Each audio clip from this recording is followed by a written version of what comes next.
Alright, how's everyone doing? I see there's one memo that's turned in. I almost opened it up in front of everyone. So your first memo that's due today, so make sure you turn that in by 11:59 p.m. tonight. And, yeah. Okay, so yeah, just make sure it's turned in by then. If you guys have any last questions, well, you can ask them today, but I have my own stuff that I have to turn in today, and really, hopefully you already started the memo, because you've had 2 weeks and technically 3 weeks. You could have worked on it now, so hopefully you didn't leave it to the last day to get started on that. Okay, so that's due by the end of today.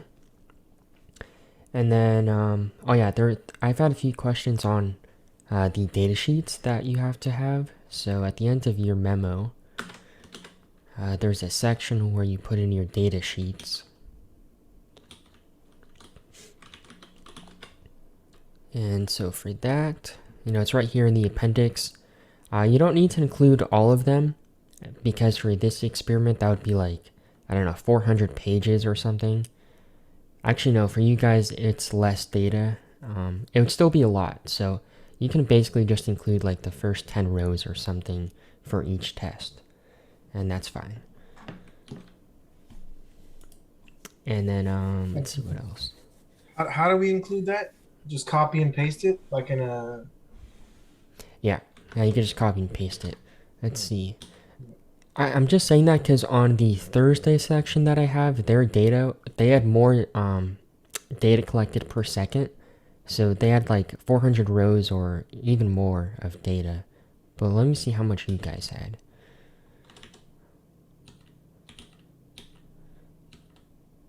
That's lab 2. Maybe I don't have it on here. Just on Canvas.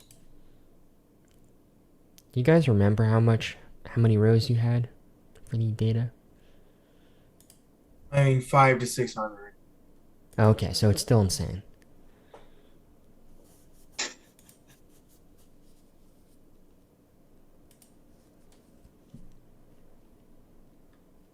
Oh, that's just that. Let me go here. Oh yeah. Yeah, so just do like the first 10 rows or something for each test. And that's it. And yeah, just copy and paste it. Okay, so you can do that. And for Memo 2, that's due next week. Because remember, in the beginning of the semester, I said each memo is going to be due 2 weeks from the day that we had the experiment. The only exception was the very first experiment, or the first memo. That was 3 weeks, right? So, but everything else is 2 weeks from the day that you did the experiment. So, the strain gauge memo, that's actually due next week. But it's very similar to the first memo. So, at least in terms of the data reduction. And the deliverables, they've been up for a while now. It's pretty short. So, remember, this is for experiment 2. We're doing, the stress strain curve just like we did for the first experiment. And then you need to calculate the modulus of elasticity. And that's it for things that you have to calculate. After that, it's just having some discussion on which method is best, which is kind of subjective. Okay, and then the data reduction for Memo 2, I uploaded that, I don't know, a few days ago or something. So that's on YouTube as well, so you can watch that. The only thing I didn't go over was calculating the elastic modulus, but we did that in the first data reduction video, so you can reference that and kind of work on that part yourself. And also I did a version of the data reduction video in Python. So, I told you guys that I require MATLAB for this class, which is true. But you can use technically any programming language, and I'm fine with that. So if you instead wanted to use Python, you could use that. But for most people, you're probably not familiar with Python even more than you're not familiar with MATLAB. Okay, because MATLAB is a course you have to take at school, Python's not. So, But if you want to kind of, I don't know, get your feet wet or something for Python, you can take a look at that video. And you can see for this data reduction, it's actually really similar to the coding that we do in MATLAB. So again, you can take a look at that if you want. And then the last thing before we get started is the group name. So I think I sent out, I think that was in an announcement, or maybe it's only on Discord. No, it was an announcement. So contact your group members that you have for the actual experiments and figure out what kind of group name you want. Okay, I would rather have group names instead of group numbers because the numbers kind of change every experiment because we only have those 3 stations that work. So again, come up with a group name, and I am organizing the Discord by group names. Let me open this up. So basically, you know, for lab 1, oh, well, no one's told me a group name yet in this class, so let's go to a different class. So for lab 1, it's broken up by group name, and same for lab 2, so it'll always be like that. So please tell me your group names, you know, as soon as you can, so you guys can actually discuss with your group members on Discord. You can discuss with the whole class, of course, too, in the general channel, but in my other sections, some of them like talking just to their group members for their own data. Okay, any questions before we do the lecture for today?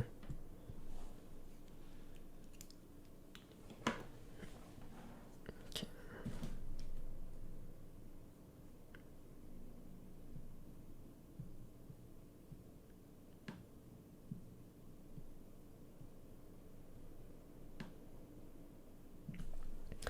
Alright, then we'll get started on the lecture. Okay, so today we're going to be talking about the beam. Let me pull this back up. So the beam, again, that's lab 3. So this is going to be different now than what we've done in the first 2 labs. First 2 labs, you know, was a tensile test for each one. This time we're doing a bending test.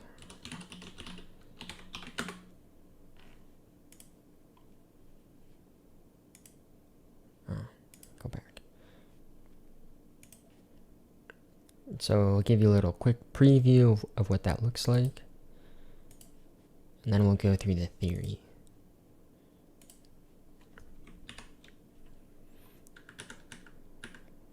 Okay, so here we have the beam. It's an I-beam, 1018 steel, and on one surface of the beam, we have the strain gauge, and we're going to use that strain gauge to eventually use that in conjunction with the elastic modulus to calculate the bending stress along this surface here.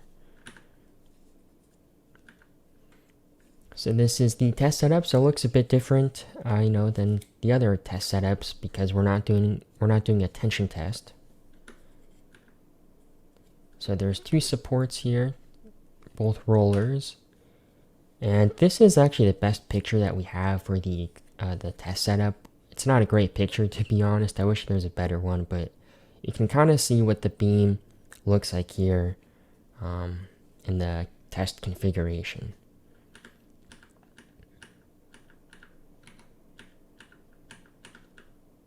And for one of the things that we're doing, we're also going to measure the vertical deflection.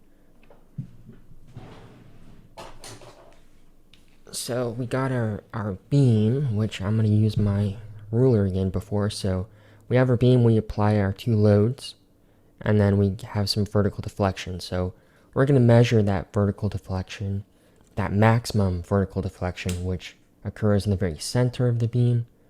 So you guys have a new updated dial that's digital instead of this kind of old school analog one. But you can kind of see like this little nub here, right, in the very center of the beam, and that's to measure the vertical deflection. So that's just a reading that you're going to get directly. So we're going to measure that as well.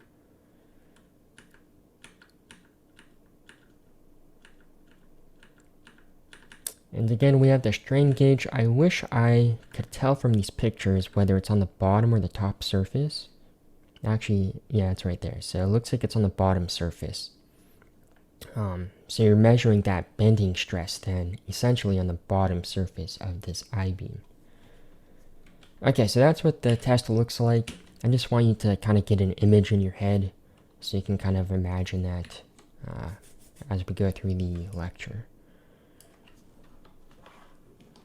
Alright, so first thing we're going to define, very basic, what a beam is. Or I guess what a beam does.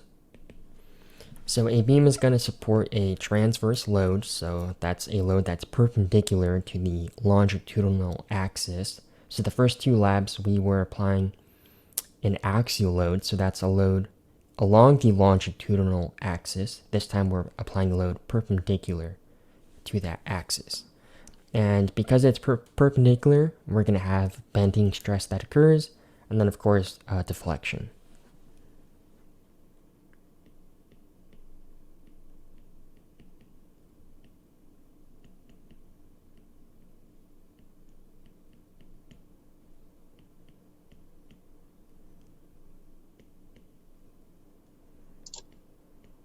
And just so you know, if you're writing something, we can't see it. That's great. Let me reset it.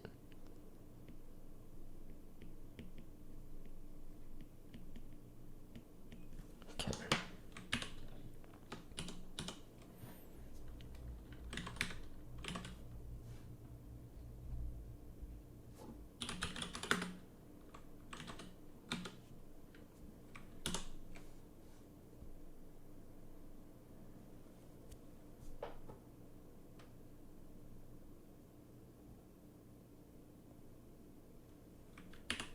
Okay.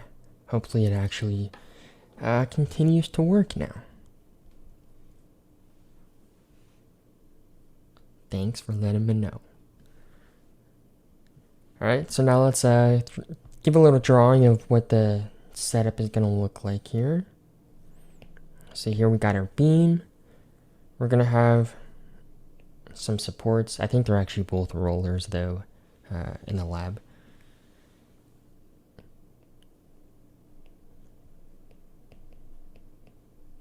Okay, so the length, if I remember correctly, and we'll check before the actual lab, but I think the length is 12 inches long. And then it's kind of broken up into 3 sections of, 4 inches.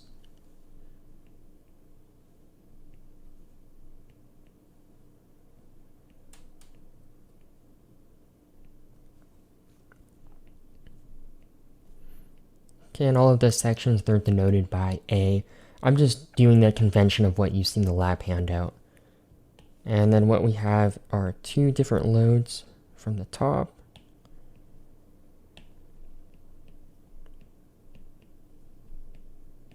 Okay, and they're denoted by P divided by 2. So, of course that load is going to be increasing throughout the experiment.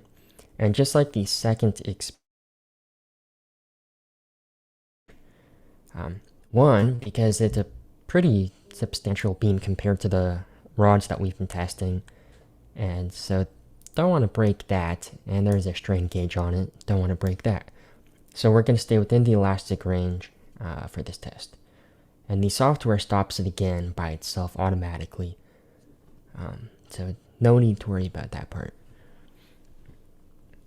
Alright, so from these 2 loads, we're going to see that basically in the very center section of this beam, that's going to be an area of pure bending. So there's going to be no shear stress that's going on there. We're just going to have pure bending. So if you think back to your shear and moment diagrams, we're not going to go through the theory of that, but what you would see, I'm only going to draw the moment diagram here.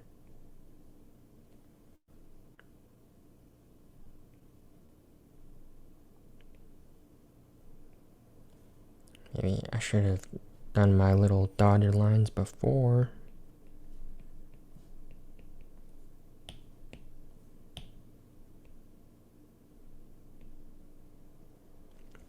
Alright, so that's what you would see. So you would have in this section here, pure bending. So that's it.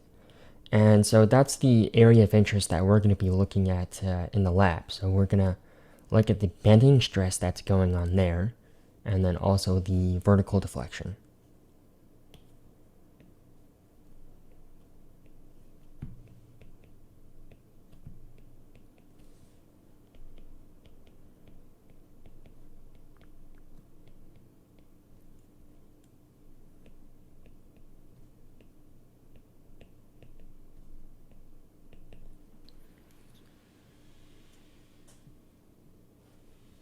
Okay, so let's imagine that before we start the test, we're going to be looking at just kind of like a cross section here.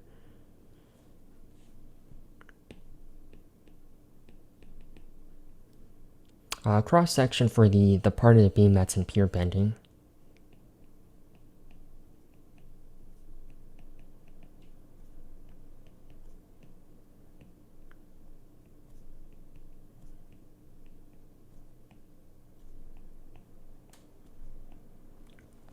And so in your solid mechanics class, if you've talked about bending stress yet, which I'm not sure if you have or not, if you're taking the class right now, but once you talk about that, your instructor or professor probably going to talk about kind of like a phrase of stacked longitudinal fibers. So imagine what I just drew.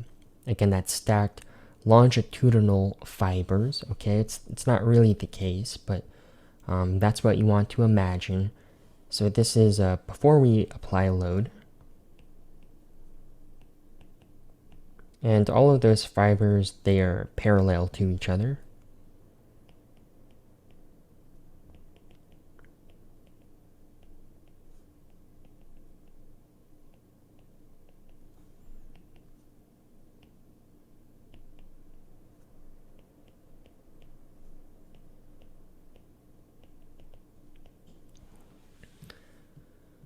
Okay, and then once we apply load, down, so our 2 points there, although this is a cross section, but so we're going to apply that load down on our beam. What's going to happen is that very top surface of this cross section, that's going to undergo compression, and the very bottom surface, that's going to undergo tension. And of course, it's kind of intuitive, but just to show again on our beam here, you can see, that this top surface here, yeah, that's getting compressed, and the bottom surface, that's elongating in tension.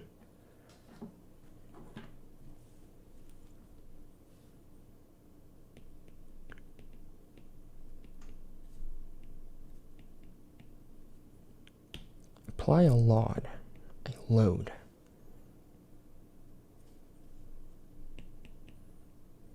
So top surface in compression.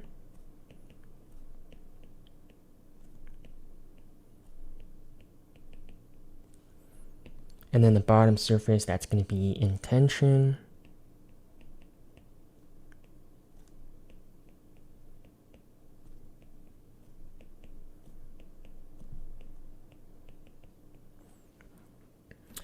And then, so let's draw out to that, what that's going to look like.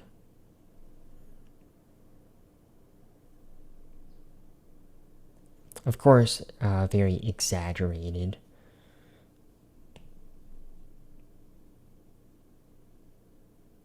Okay, so what we have is, kind of like this gradient of either compression to tension or from tension to compression.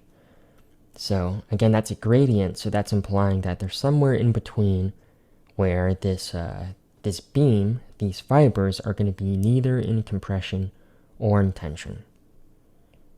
And that's in blue.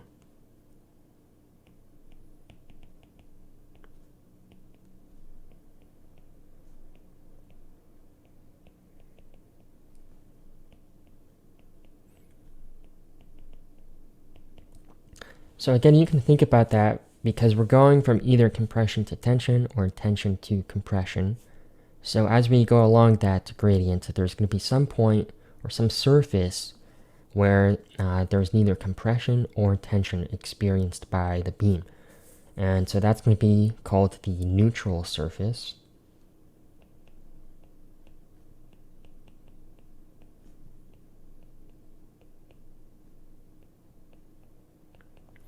All right, and that's going to be very important for us for calculating the bending stress. later on.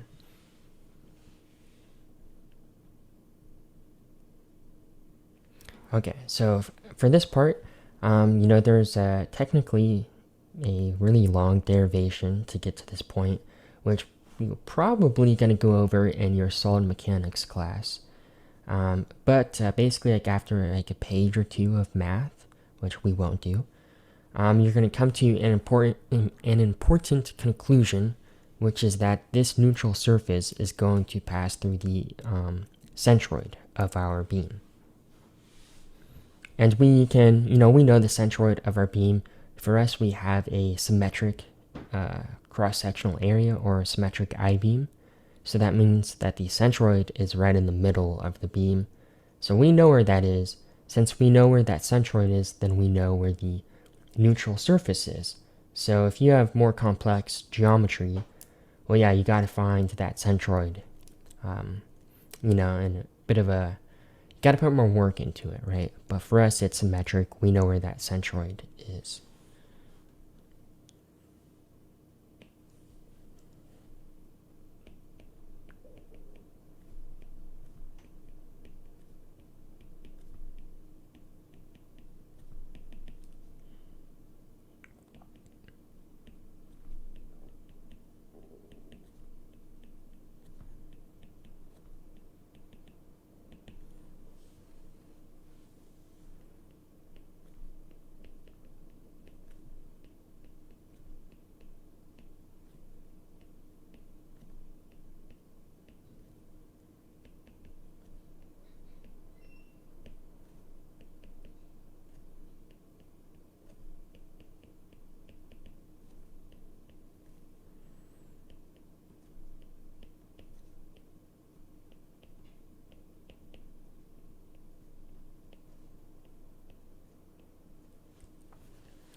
Okay, so, again, for us, we know where that centroid is for our beam. It's going to be in the very center of the beam. So another way to think about this is that the neutral surface, that's going to be located at the height divided by 2.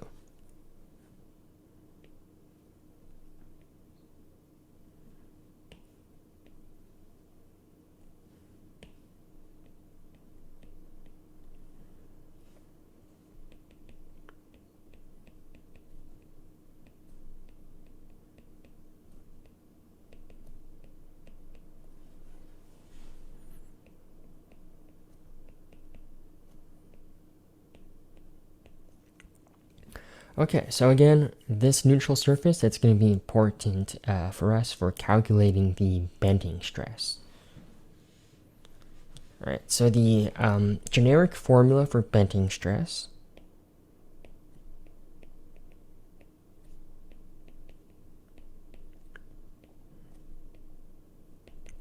okay, so we have sigma b, obviously the b for bending stress.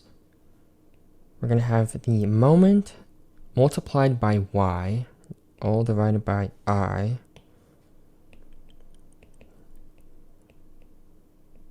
Okay, so again, m, that's the moment. Y, this is going to be the distance from our neutral surface.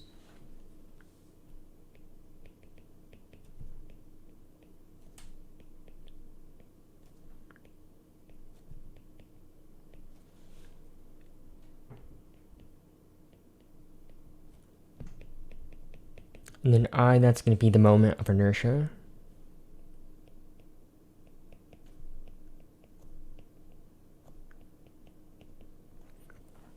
Okay, so from here, we have everything that we need to actually calculate this bending stress. So we can calculate the moment, which is going to be the load multiplied by A divided by 2. Again, that part, we could go through that derivation if you wanted.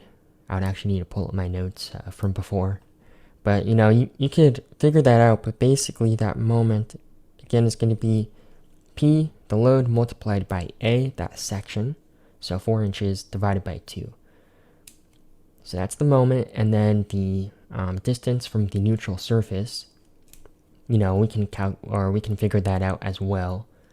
And for us, specifically, we're going to be looking at the maximum bending stress. So remember, we talked about the top surface being in compression and the bottom being in tension. So the maximum bending stress is going to be either on the top or the bottom. Theoretically, for us, it's going to be the same because it's a symmetric I-beam. But, if the distance from the neutral surface for the top and bottom surface was different, then, either the top or the bottom might have the maximum bending stress.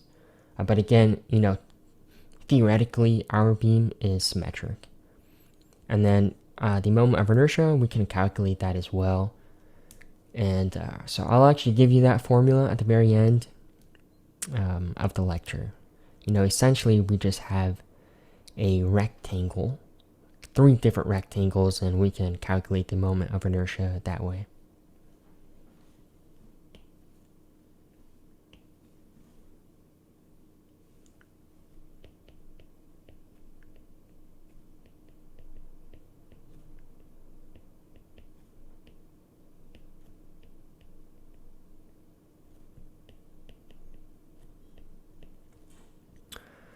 Okay, so for the lab, for this one, what we're going to be doing is looking at the theoretical maximum bending stress, and then we're going to compare that to the experimental maximum bending stress, and then we're going to calculate the theoretical vertical deflection, and then use that dial gauge that I showed you earlier to measure the experimental vertical deflection.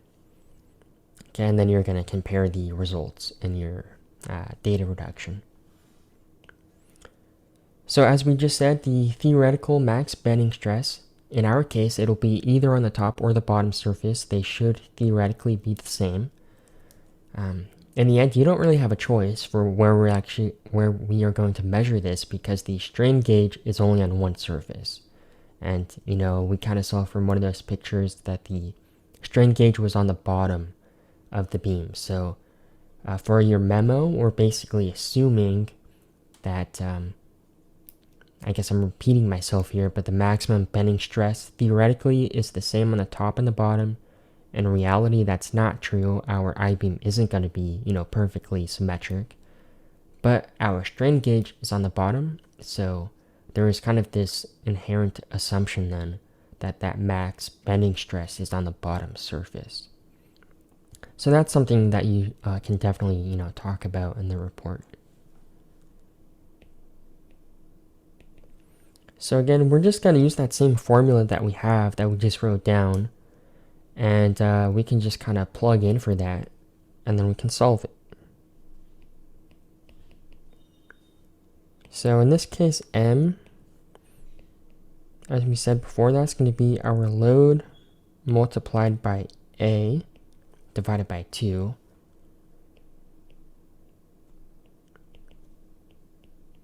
Okay, and A is going to be equal to 4 inches. Remember, we're looking at that very center section in our beam.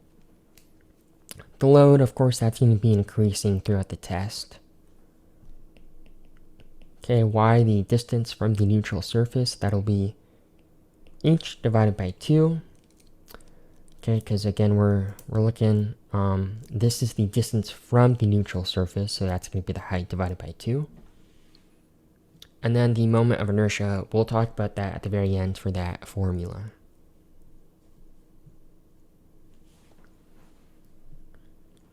Okay, and so basically what we're going to do in MATLAB is we'll just make variables for all of these. So we'll make a variable for the moment, for the distance from the neutral surface, and the moment of inertia. And then, we're just going to plug all of those into an equation, and we'll solve for that bending stress that way. So that's the theoretical maximum bending stress. And again, we're going to compare that to the experimental max bending stress.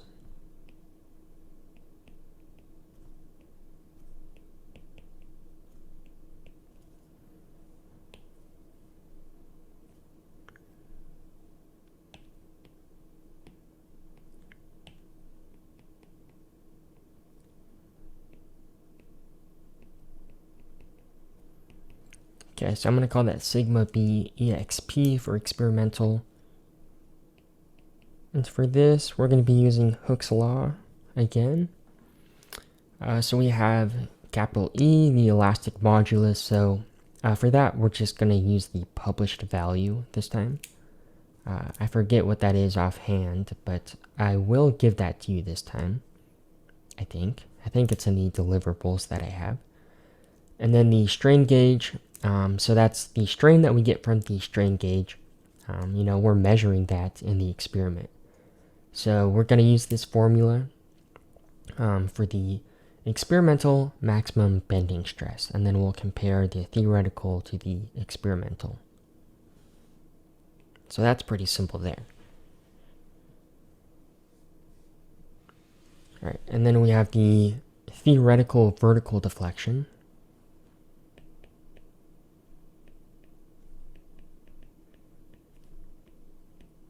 Let's say theoretical max vertical deflection.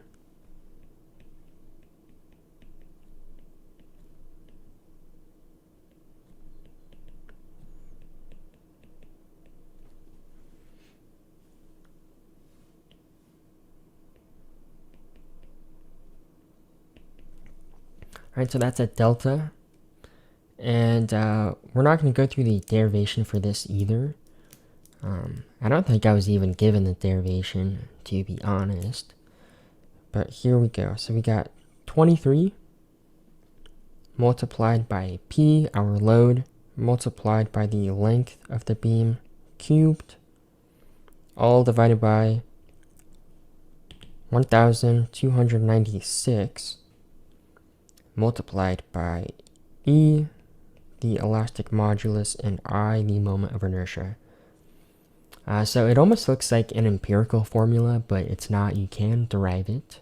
And so that's what we have, the theoretical maximum deflection. Remember, that's the deflection in the very center of the beam.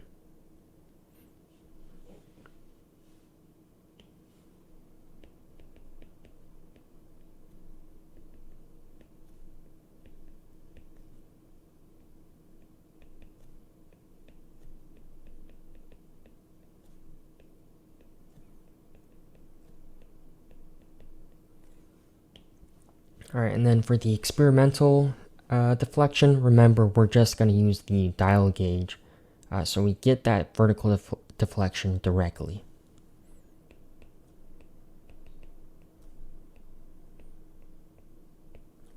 Okay, so all you have to do is read it and write it down. So you're probably going to write that down in an Excel sheet just like you did for lab 2. So I think we're going in increments again for this lab. It's been a while since, I did it in person because of COVID. I can't remember if we actually paused it or if we just let it play the whole time. And, we had people record the vertical deflection while the test was going with their phone. I can't remember, but I'll figure it out, once we do it next week.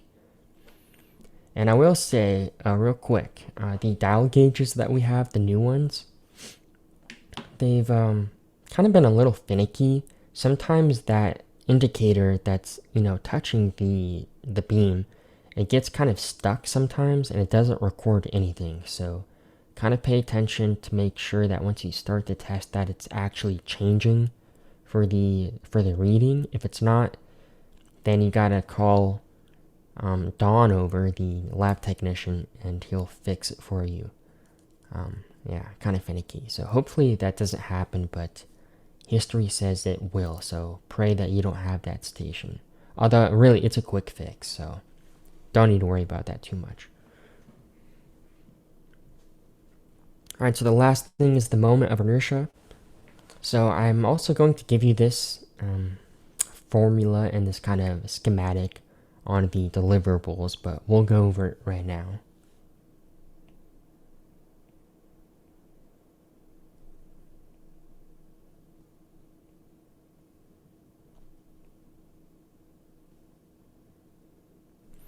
Okay, so we have a we have a cross section here of the I-beam, and we need to calculate the moment of inertia for that. So for this formula that I'm going to write down, I'm using a method of calculating the moment of inertia for this like entire rectangle, and then we're going to subtract out the moment of inertia from these two kind of like, phantom rectangles. So again, we're going to calculate it for this big rectangle in red, and then subtract out these ones in purple.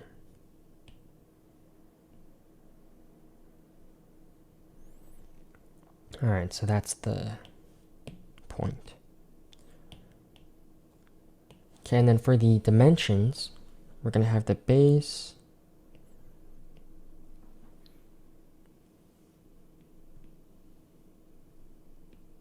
we have the height,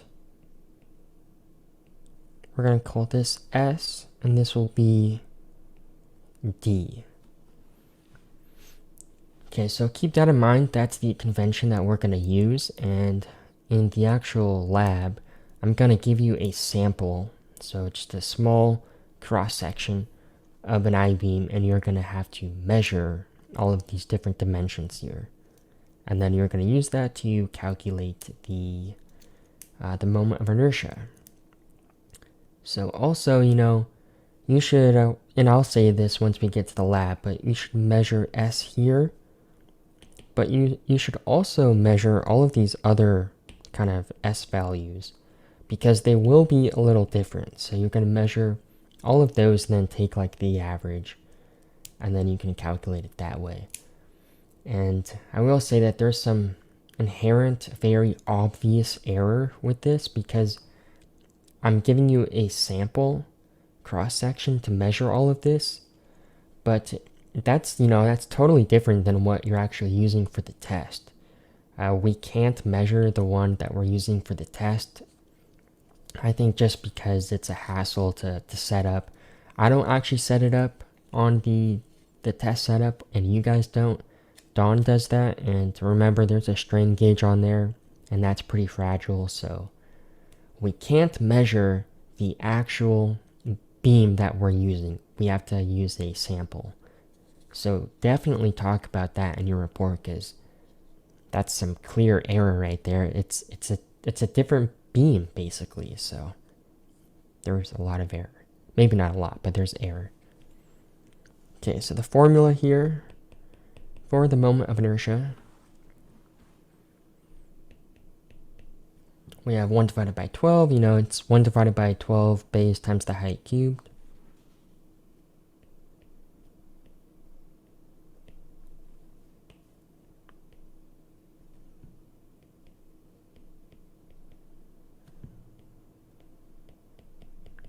Okay, so that's like the large rectangle that we have.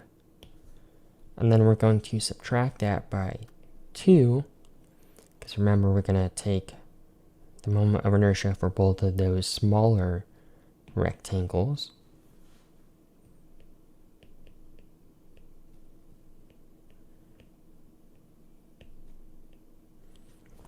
And multiply that by 1 divided by 12, the base, which is S, and then the height, which is D cubed.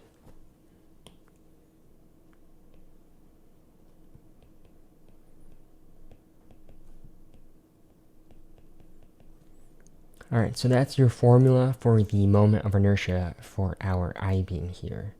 And again, we'll take this and we'll plug that into MATLAB as a variable, and then we'll use that to calculate our bending stress here, or the theoretical maximum bending stress right there. Alright, so do we have any questions on this?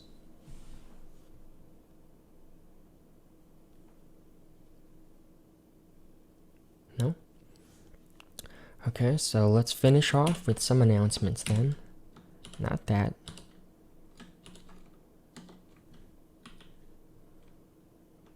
I closed out of it.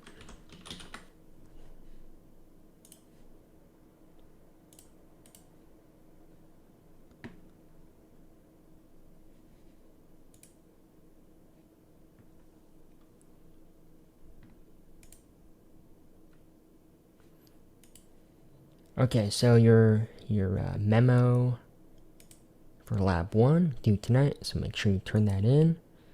Go to assignments, memo 1, due by 11:59 p.m. Submit it as a PDF. I restrict the file type, so all you can upload is a PDF. So if you're writing in Microsoft Word, there's a conversion, or you export it as a PDF. And make sure that you have everything on the deliverables in your memo. So I had a question about this, I don't like what the deliverables are. This is just kind of like a checklist for what you should have in your memo. So we computed the stress and strain. We did that in the data reduction. Plotting the stress and strain curves, that's got to be in your results section. Obviously, you're going to label the plots. Okay, and then your error analysis. What I would recommend for this part here, so part 4 here, have a table for that. So you're going to have this, for 1018 steel, 1045 steel, and aluminum, 6061 T6. You're going to have your calculation for the elastic modulus, the yield strength, the ultimate tensile strength, and then have, another, like a column for the published value for all of those, and then have another column for your percent error. So that's a good way to present all of this stuff here. And then you also need to include the percent reduction in cross-sectional area. So that's just something that you calculated. There's no published value for that. And then your expected sample calculations. This is in the appendix section. So I expect to see it for stress, strain, elastic modulus, and the percent reduction in area. So remember, you only need one for each of these. So I only need to see one sample calculation carried out for stress and strain, all of them. Alright, so make sure you have all of that in there. And also, if you haven't already, check out the resources for the abstract, because the abstract is a good amount of points. It's 25 points. And the abstract should be around 200 to a max of 250 words. You really want to be around 200 though. So try to be around there. And then you could check out the memo template too, if you haven't. So this kind of gives you an idea of how I want your report to look. I forgot to have like a fake references page in here, so sorry about that, I forgot. But you need to have that. And for kind of like a rubric, use the syllabus for that. So remember, that's right here in the syllabus for the different sections that we have. So go over this before you submit it. Make sure that you went over all of this stuff.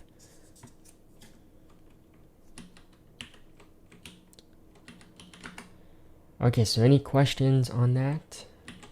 I did have Firefox opened. Alright, if not, then you guys are free to go. Remember to talk to your teammates and give me a group name. I really want to have a group name for all of you guys, okay? So make sure you give that to me as soon as you can. Alright, but if there's no questions, you guys are free to go. I'll see you next week for the lab in person, and have a good weekend. Professor? Yeah. Are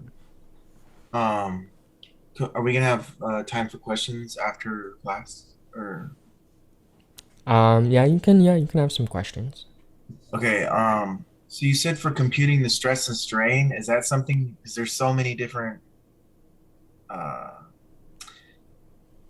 There's like 500 different stresses and strains, right?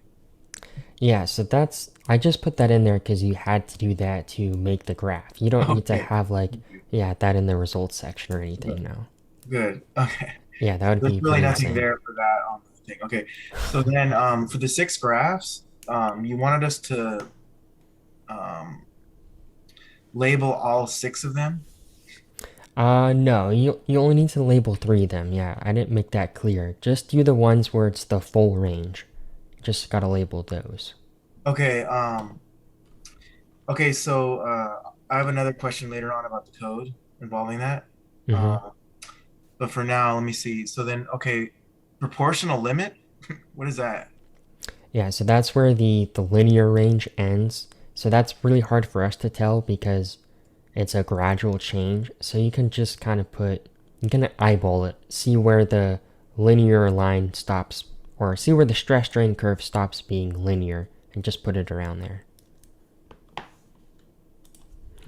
So at the end of the elastic region, you mean? That's the proportional limit at the end of the elastic. I'll just Google it. Um, So I think we have you'd no. put it in here. Go back. And then fracture point is just E, right? Uh, Fracture point is what? it's just the very end, right? Yeah. Yeah. Yeah, All right, so the let me proportional limit, you can see that right here. It's A. okay, let's see. Okay, I screenshot that. Okay. Um, so because like we did one of them in class, or you know, you gave us one of them, and I already did that one. Um, but so for the code, we set that. Um, let me just pull up my just a second. Okay.